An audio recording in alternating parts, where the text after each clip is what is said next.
Lesson 7, overcoming fear and greed in trading. This will hold you back the longest. Even if you're positive, you know what works, you're getting yourself built up.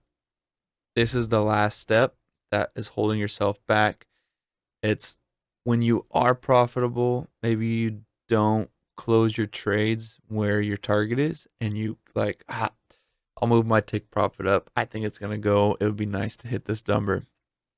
If that's you, you need to close 80% of your trade at your take profit, move that stop loss into profit so you can no longer lose money on this trade. And then, and only then, can you let that last 20% of your position go to where you think the next part is for your trade. And I'll tell you right now, when it works great. You make good money.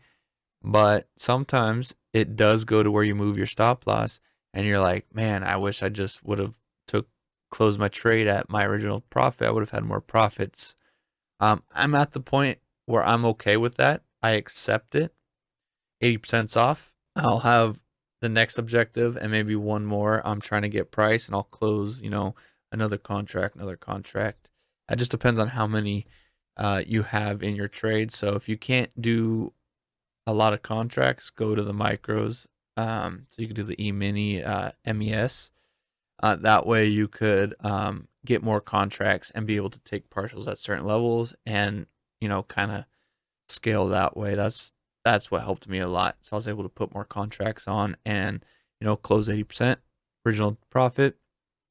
And then I'll have one or two at two different areas where if price keeps running, I'll be able to collect more profits out. And then that stop loss, I work up at key levels as price continues up. So I don't lose. I'm going to profit no matter what, but I'll lock in more and more profits and then try to trap price towards those higher objectives I have. But if you're not doing that, don't hold your position and try to get more and more and more and more money because it will come back and get you. So if you're going to try to be greedy, you need to have a really good risk management system in place, like I just told you. So that way you are not losing money. You're just locking in more and more profits as you go up, and you already collected a majority of your profits in that trade.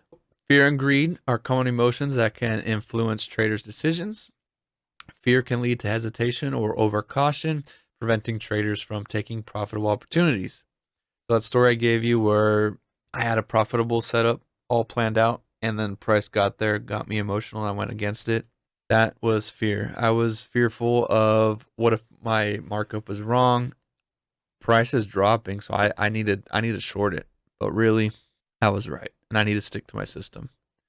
Greed can lead to impulsivity and taking on excessive risk and resulting in loss. So if you're not taking partials out of the market, you trying to hold for those higher take profits could result in a big loss. And now you're going to be, why did I do that? I was in profit and now I took a big loss, right? To overcome fear, traders should focus on their trading plan and strategy rather than short-term market fluctuations. So again, you need that system in place.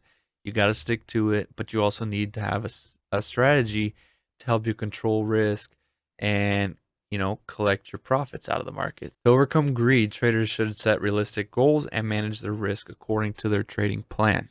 Practicing self-awareness and self-control can help traders to keep their emotions in check while trading. That is why we journal daily, weekly, monthly, and reflect on that so we know what's been working for our trading, what's not working, and why it's not working, so we could keep our focus on what does work and keep pushing forward.